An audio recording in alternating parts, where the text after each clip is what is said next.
Fala aí, pessoal, tudo certo? Sejam bem-vindos, eu sou o William Godoy. Esse vídeo tem um oferecimento do OneFootball, o melhor aplicativo de futebol. Você ainda não baixou o OneFootball, o link está na descrição desse vídeo, cara. Aproveita que é gratuito, tanto para Android quanto para iOS, e fique por dentro de tudo que acontece no mundo da bola. Não apenas com o time do seu coração, você vai lá e escolhe o Flamengo, você também pode escolher algum jogador para saber, né, nessa lupa de explorar, nessa novidade do aplicativo do OneFootball, e aí você fica por dentro de resultados, notícias em tempo real, resultados em tempo real, calendário, enfim. Fique por dentro de tudo que acontece no mundo da bola. Baixe o OneFootball, link na descrição. Galera, vamos falar sobre essa derrota do Flamengo. O Flamengo perde por 1-0 pro Atlético Paranaense. Eu acho que é uma derrota que acaba relembrando a gente alguns tópicos, né? Acaba tendo alguns tópicos importantes que a gente até havia falado anteriormente, e tem alguns pontos assim que a gente pode acabar separando. Quando a gente acabou fazendo a nossa live ontem, eu nem tinha esse número, então a gente estava falando mais por uma impressão. Mas às vezes, né, a nossa impressão ela vai um pouco na contramão dos números. Os números também são importantes para a gente pautar em alguns aspectos, e eles acabam, né, personificando algumas questões. 92 passes errados. Então aquela aparente impressão que nós tínhamos, né, foi confirmada pelos 92 passes errados. O Flamengo acabou errando 92, e aí, cara, quando você fala do passe, que eu considero, não sei vocês, né, eu considero o passe uma condição primária, de fato fica um pouco difícil. Então o Flamengo errou muito, né, sobretudo com os passes. 92 passes já dizem por si só o que acaba sendo o jogo, a falta de controle, a falta de associação, né, falta de... não tem jogo. É mais de um erro por minuto, né? Porque não tem 90 minutos de bola rolando. A bola não rola 90 minutos. Então só pra gente ver como foi muito agravante o desempenho, muito abaixo do Flamengo. Os erros estão muito absurdos, né? Então, pedi só pra vocês, esqueci, deixar o like, que é muito importante, né? Essa curtida, também de se inscrever no canal. Verifica aí se vocês estão inscritos. Tamo junto, obrigado aí pela força. Já tava esquecendo. Então, realmente... fica um pouco difícil quando você tem um número tão alto assim de número de passes.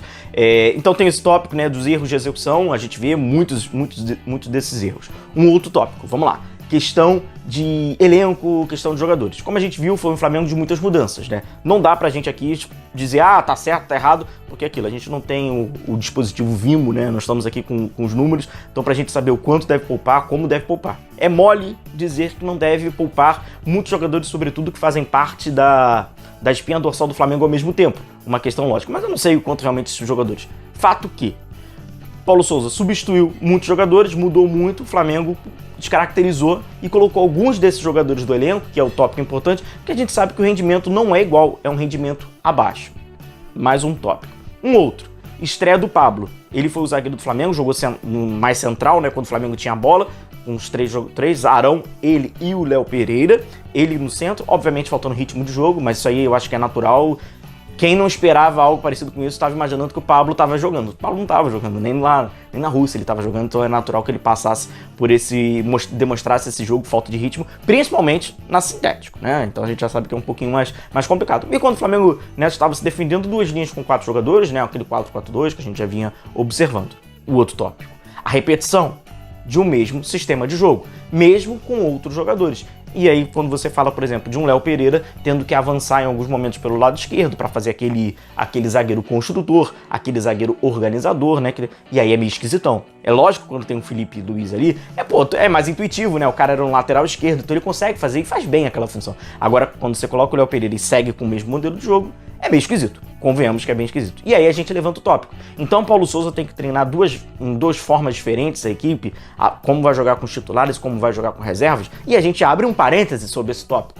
Quando ele vai fazer isso? Então já era para ter feito, porque agora já não dá mais para fazer, o calendário já não dá mais. Então vai seguir, mas aí os jogadores que entram, eles conseguem cumprir com a mesma função os titulares? Muitas dúvidas, né, que a gente acaba tendo. E entre, né, esses vários pontos, que eu acho até o principal, que entra no tópico escolhas do treinador. Foram de fazer chorar. Marinho aberto pelo lado esquerdo e Lázaro por dentro. Perfeito. A gente sabe, né, como a execução tem sido muito boa do Lázaro com um ala pelo lado esquerdo. Talvez uma das melhores e mais surpreendentes, né? Então você colocar o Lázaro aberto pelo lado esquerdo e o Marinho por dentro, por mais que ele vai ter ali dificuldade, o Marinho também gosta de jogar por fora, mas é pelo lado direito, mas não como um ala, a gente vai falar disso depois. Talvez, né, pudesse, mas segundo, na cabeça do Paulo Sousa, quando você tem um jogador de área, que o Flamengo jogou com o Pedro, você tem que mudar algumas coisas e você precisa de ter uma amplitude e uma profundidade com um jogador da perna forte naquele setor. Então, né, ele precisa do Marinho, ele precisa do Ayrton Lucas, ele precisa de um jogador canhoto pelo lado esquerdo. Perfeito. Então, para ter o Pedro, o centroavante, é preciso que seja o Marinho o ala esquerdo? Vale a pena fazer isso, então? Eu vou trazer um vídeo para vocês mais à frente que eu vou falar exclusivamente do Marinho e do Pedro. Por mais características, a gente pode substituir esses dois jogadores por nomes diferentes. Pode substituir Pedro por Batistuta, Lewandowski, porque não é o Pedro em si, é a função que ele cumpre na cabeça do Paulo Sousa. Porque eu vejo muita gente pedindo o Pedro, só que às vezes, né, a mídia, por exemplo, os meus colegas da mídia, eles pedem o Pedro, só que eles pedem o Pedro com a mentalidade da formação da tática deles, né? Mas eles esquecem que o Pedro não é da formação dele, é da formação do treinador. Então, só pra gente entender algumas coisas. Então, na cabeça do Paulo Sousa, pra ter um centroavante, precisa de um ponta esquerdo, de um ala esquerdo, canhoto pra dar essa amplitude. Aí tem que ser o Marinho. Vale a pena fazer vale a pena dar esse sacrifício? Enfim, um Flamengo muito quadrado, e aí o Paulo Sousa vai observando que as coisas não vão meio que funcionando. Ele, inclusive, coloca o Lázaro pra fazer o lado por um momento.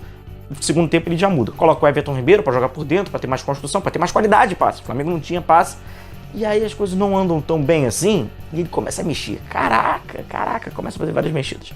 E aí ele tira a dupla, João Gomes e Thiago Maia, inclusive foram mal, e aí coloca o Andrés, até entrou melhor, e aí coloca o Gabigol lá, e ele percebe que alguém tem que jogar do lado do Andrés, porque senão ele vai perder meio campo, quem ele puxa? O Diego.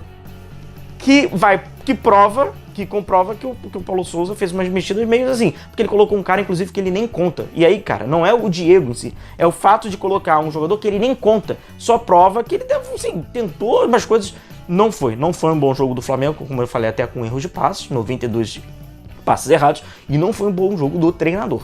O Paulo Sousa não fez um bom jogo. As estratégias do Paulo Sousa não foram boas, talvez faltou um pouco de sensibilidade para entender que o Lázaro estava atuando melhor por ali, o Marinho por dentro.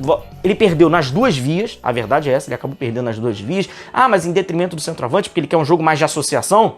Porque precisa, né? Você então, o Pedro vai lá, ele segura, o Pedro ele dá um outro jogo, né? A gente tem que entender que existe uma engrenagem no Flamengo. Essa engrenagem ela ainda precisa de óleo, é evidente. Mas nos últimos 4 jogos, nos últimos 3 jogos, o Flamengo com a engrenagem funcionando.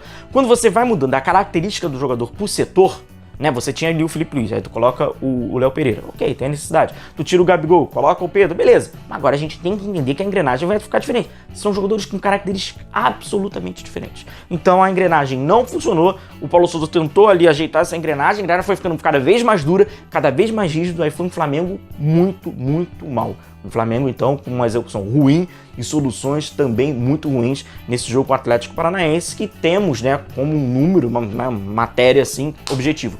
92 passes errados. Mas além desses pontos objetivos, alguns subjetivos, que passam até pelo gosto do treinador e por algumas questões do elenco e tal, deficiências que não encaixaram e dificilmente iriam encaixar. Aí a gente deixa um próximo tópico. Será que com esse jogo, com todas essas dificuldades, futuramente o Paulo Sousa vai fazer alguma mudança bem, né, substancial para que isso não seja repetido? Porque vai precisar de utilizar muitos jogadores deste elenco. Não dá para contar com apenas 11, 12 jogadores. Vai precisar, o calendário é muito longo, o campeonato está apenas começando. Vai mudar alguma coisa? Não vai mudar?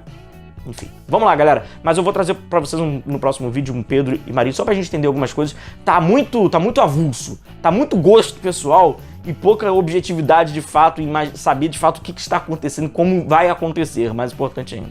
Forte abraço a vocês, a gente vai se vendo aí, se cuidem. Um abração, tchau.